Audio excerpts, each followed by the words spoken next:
Miss Anne, sir. For me? With the compliments of Admiral and Mrs. Croft, miss. Oh, thank you. Hey, what's that? The Crofts arrived in Bath? The Crofts of Rent-Kellynch? What have they brought you? A letter from Mary, sir. Oh, how nice. Ah, letters are very convenient passports. They secure an introduction. Quite, Father. Though I'd have visited Admiral Croft anyway, I know what's due to my tenant. And what is the news of Mrs. Charles and her two fine little boys, Miss Anne? Well, she says they had a very dull Christmas. How is Mary? And pray, what brings the Crofts to Bath? Well, they've come for the Admiral. They think he's gouty. Ha! Gout and decrepitude, poor old gentleman. Well, do they know anyone here? I imagine the Admiral has many friends, don't you? I suspect that Admiral Croft will be best known in Bath as the man who rents Kellynch Hall. Oh, undoubtedly, Sir Walter. How many horses did he travel with? Oh, I don't know, Father. Oh. Do you think we might venture to present them to Lady Dalrymple, Elizabeth? Oh, no, Father, I think not. We must be very careful not to introduce our cousins to anyone they might not approve of. Oh, quite. If we weren't related, it would be different, but we are. Lady Dalrymple might feel scrupulous about anyone she'd met through us. Now, I think we should leave the Crofts to find their own level. Yes, yes. There are several odd-looking men walking about here who, I'm told, are sailors. Let the Crofts associate with them. Oh, quite. Oh, is there any news, Miss Anne? Not unless it is in the postscript.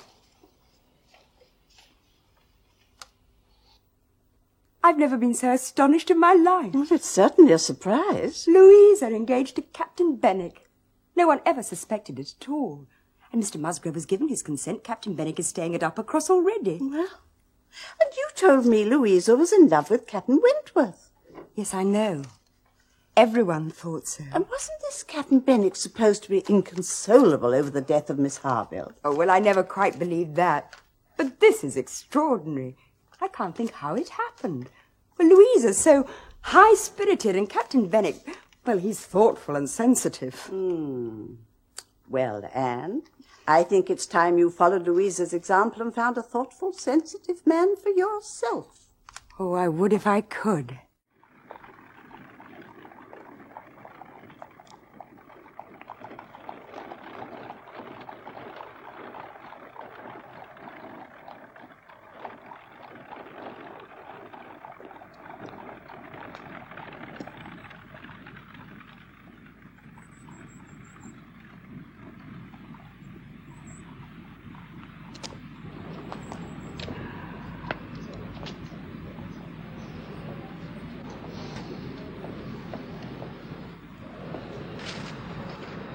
How are you, Admiral?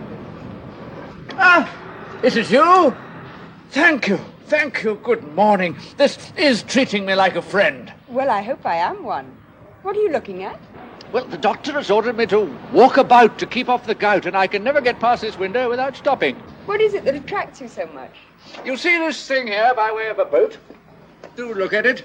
Did you ever see the like? Is there something wrong with it? Indeed there is. Just look at it.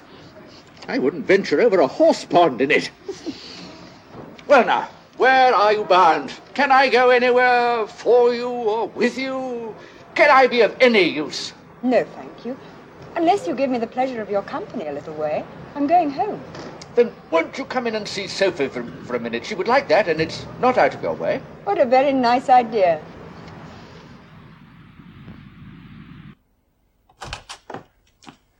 I'm so sorry, Sophie doesn't seem to be here. I could have sworn she said she wasn't going out this morning. Never mind. But you've heard the news about Benwick. Isn't it extraordinary? I was absolutely amazed. But of course he's a very pleasant young man. Well, there's nothing to be said against James Benwick. He's only a commander, of course. This peace at a bad time for getting on, but he's an excellent, good-hearted fellow and a very active, zealous officer, too, which you might not think from that soft sort of manner of his. Oh, no, I thought he was very agreeable. Well, ladies are the best judges, of course. But he's rather too piano for me. Sophie and I can't help thinking that Frederick's manners are better than his. Oh, I didn't mean to enter into any comparison between them, Admiral. Well, anyway, the thing is certainly true. It's not a mere bit of gossip. We have it from Frederick himself. Oh, I hope there is nothing in the letter to make you at all uneasy. What do you mean? Well, It did seem last autumn as though there was a very definite attachment between Louisa and him. Oh, indeed there did. I hope Captain Wentworth does not feel ill-used. Oh, no, not at all, not at all. It's not an oath or murmur from beginning to end. No, of course, we did think that she was going to marry him. Oh, good. It would be sad if their friendship was spoiled by something like this. No, he would never guess from the way he writes that he'd ever thought of this Miss... what's her name? Louisa. Louisa, yes, no, he would never guess that he'd ever thought of her for himself at all. No, he very handsomely hopes that they will be happy together. There's nothing unforgiving in that, I think. I'm very glad to hear it. But poor Frederick. Now he's got to begin all over again with someone else. Yes. Yes, I suppose he has. We must get him to Bath. Sophie must write and beg him to come and join us. There are pretty girls enough here, I'm sure. And there's no point in his going back to Uppercross for, that other Miss Musgrove. What's her name? Henrietta. Henrietta, yes. She, it seems, is bespoke by her cousin, that young parson. Charles Hayter. Something like that. Though there are no girls left there for Frederick. No. No, there aren't either. Don't you think, Miss Elliot, that we'd better try to get him to come here? Yes, I do. I think it's an admirable idea.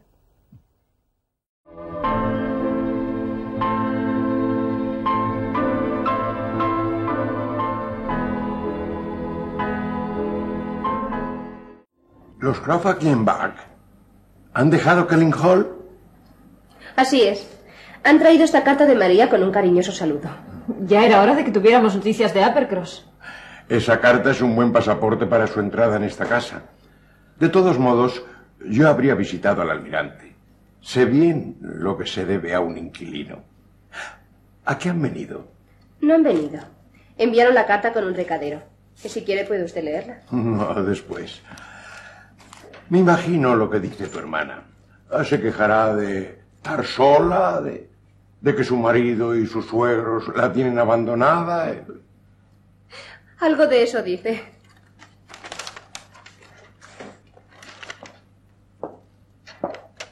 Aquí habla de que Louisa Musgrove va mejorando de su caída.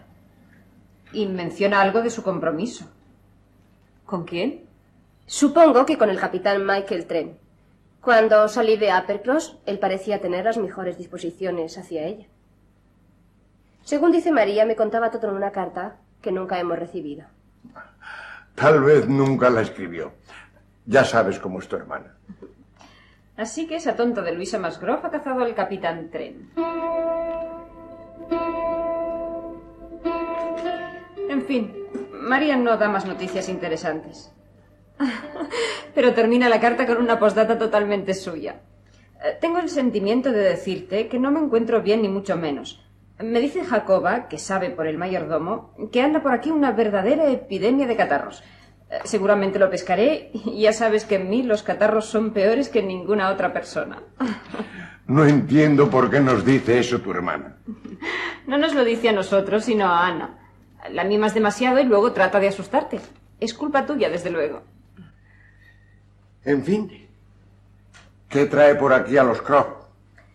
Creo que vienen por el almirante. Según parece, padece gota. Gota y decrepitud. Pobre viejo. ¿Conoce a alguien de por aquí? No lo sé. Pero supongo que un hombre de su edad y de su profesión debe tener amistades. Imagino que será más conocido en Bath como morador de Kelling Hall que como tal almirante. ¿Piensas, Isabel, que debemos presentarlo en Laura Place? Oh, no, desde luego. Como primos de la vizcondesa, debemos no importunarla con presentaciones que pudieran no serle gratas. Es mejor que ellos mismos se relacionen. Tal vez tenga razón. No se encontrarán solos.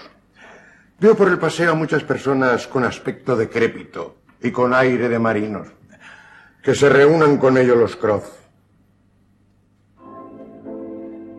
La conversación sobre la conveniencia de introducir a los Croft entre la aristocracia de Bath se prolongó hasta la cena. Yo no oía los diversos argumentos.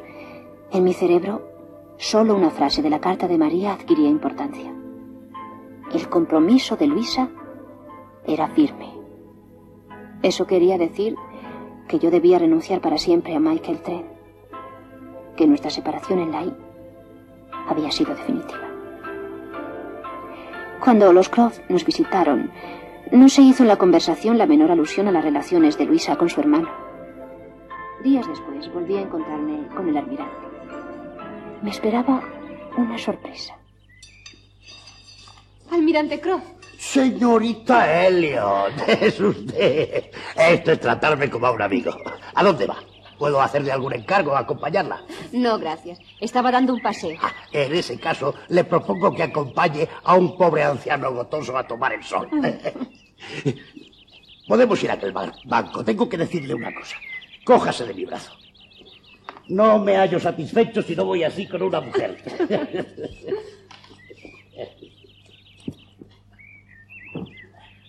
¿Decía que tenía usted que contarme? Sí.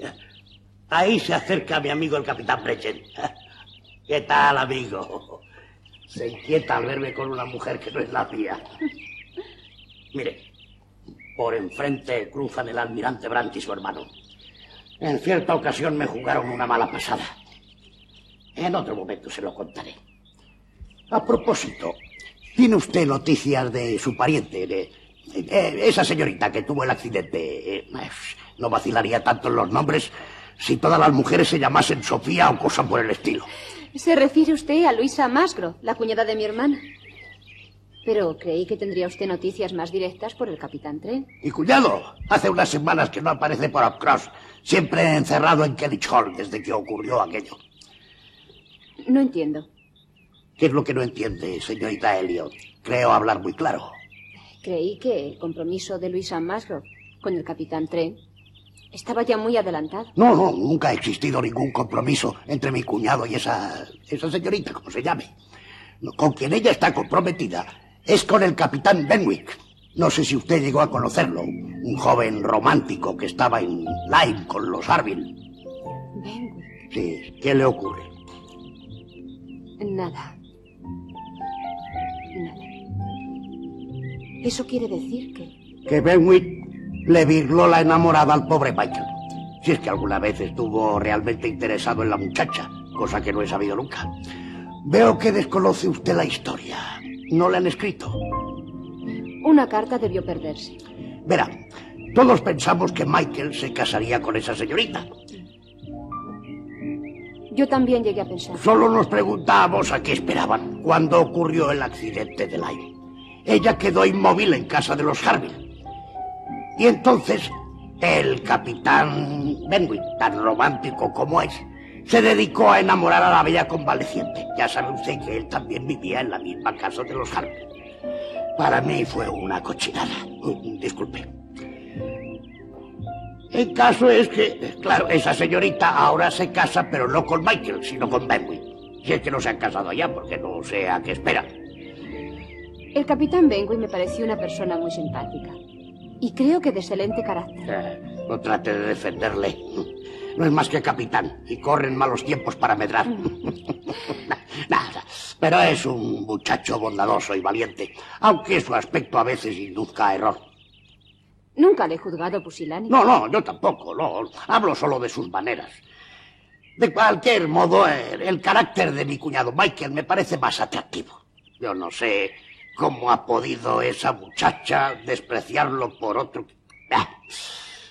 El caso es que Michael parece apenado. Al menos sus cartas lo indican. Almirante, no habrá en ellas nada que indique. Quiero decir, algo que pueda inquietarles. No, ni juramentos ni reproches, no. Ni siquiera reconvenciarles, no. Ni resentimiento. Soy yo el que supone una cierta amargura. En un momento me pareció bastante enamorado. Michael no es hombre capaz de llorar o de quejarse. Yo sé, aunque él nunca me lo ha contado, que en otra ocasión ya anduvo en amores desventurados. Y sin embargo, pues lo soportó bien. Tiene un temple fuerte. Además, si la chica prefiere a otro, él tiene que comprenderlo. Cada vez que se refiere a esa señorita, Sofía o como quiera que se llame, no manifiesta nostalgia. Esto es hablar por hablar. En fin, Pobre Michael. Ahora tiene que ir pensando en otra. Yo creo que lo mejor sería traerlo aquí a Bath, donde hay muchachas muy lindas. ¿No opina usted, señorita Elliot, que lo mejor sería hacerle venir aquí con nosotros?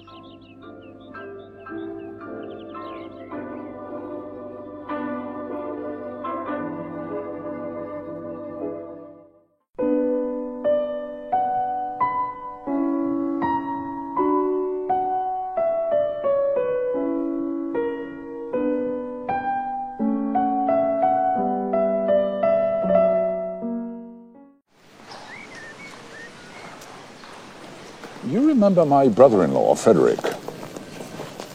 Yes. Well, we thought he was to marry Louisa Musgrove. Well, how'd you do? He courted her week after week. Yes.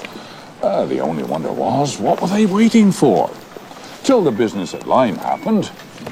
When, of course, it was clear that they must wait till her brain was set to right. Now, the matter has taken the strangest turn of all. Frederick has removed to Shropshire. Good morning. How'd you do? And the young lady, instead of being to marry him, is to marry James Benwick. Well, you know James Benwick. I'm a little acquainted with Captain Benwick, yes. Oh, she is to marry him. I confess I'm amazed. Oh, certainly, it's unforeseen, but it's true. We have it in a letter from Frederick himself. But their minds are so dissimilar. Yes, but they were thrown together several weeks, and Louisa, just recovering from illness, would have been in an interesting state. No doubt Louisa will learn to be an enthusiast for Scott and Byron. Aye, that's learned already. Of course. Of course, they fell in love over poetry. So, Frederick is unshackled and free. And, is he bitter? Not at all. Not at all. The letter is sanguine. There's barely an oath in it from beginning to end. You would not think, from his way of writing, that he'd ever thought about this young, what's her name? Louisa. Yeah, Louisa for himself at all. So, poor Frederick will have to begin all over again with somebody else.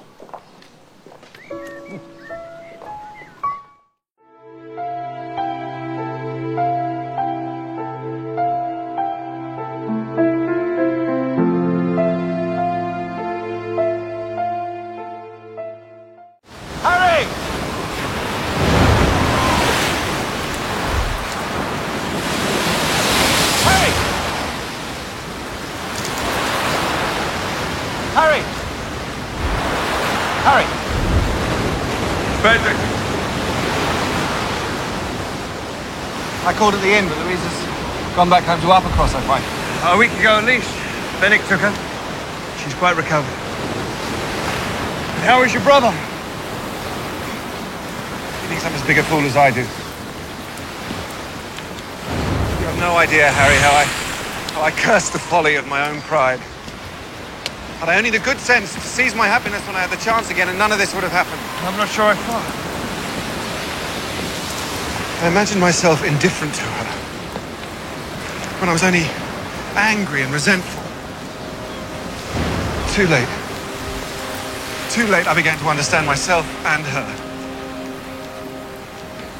Never have I met her equal in good sense or sweetness of character. She's perfection itself.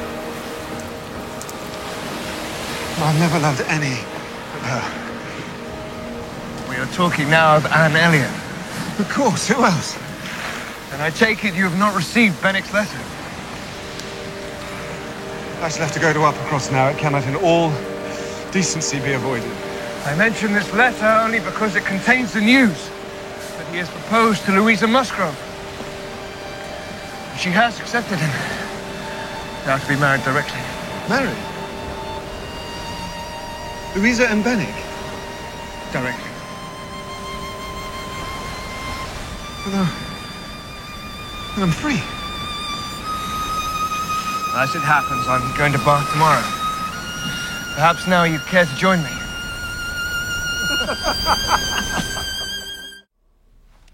Admiral and Mrs. Croft, come to call on Miss Anne Elliot.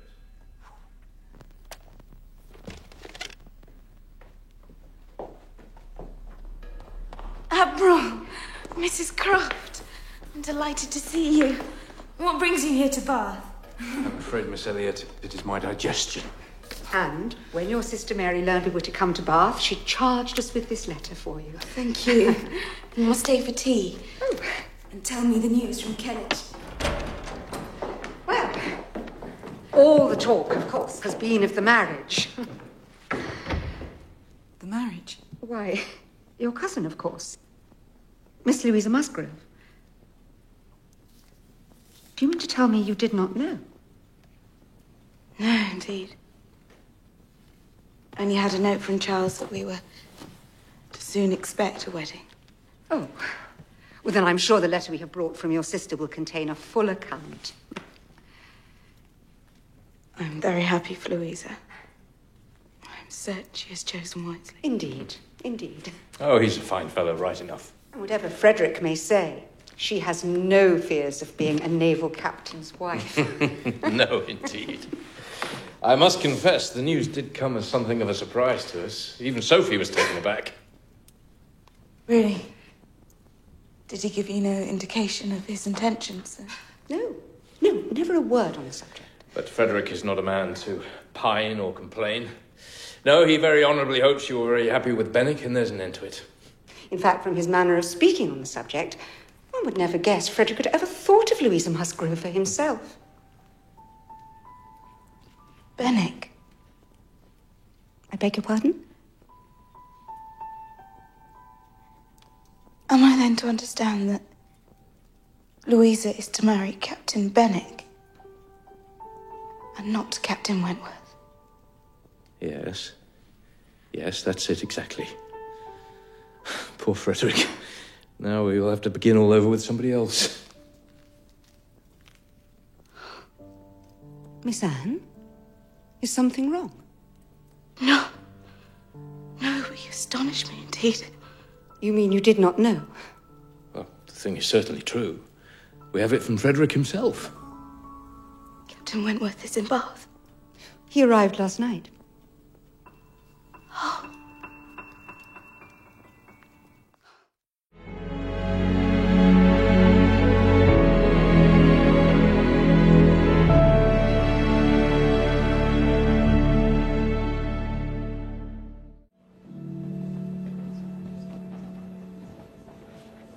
You look a bit sad, Captain Harville. Well, actually, I should be happy. Captain Benwick has found love at last. That's wonderful. I should think you would be pleased. You were so determined to see him out of his misery. But I hadn't anticipated the effect it would have on me. It's as if his suffering was keeping my sister alive somehow. Poor Fanny. She would never have forgotten him so soon. Well, that's certain. We women do not forget you so soon as you forget us. Women love beyond all sensible limits. We cannot help ourselves. Well, wait a minute. I don't mean to venture any claims about the differences between men and women. Oh, well, I will. The only privilege I claim for my sex is that of loving longest. Loving even when hope is gone. Loving because you don't have a choice.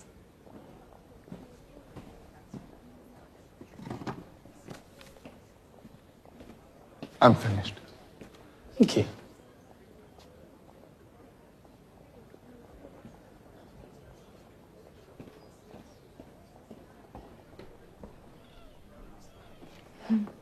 There is no quarrelling with you.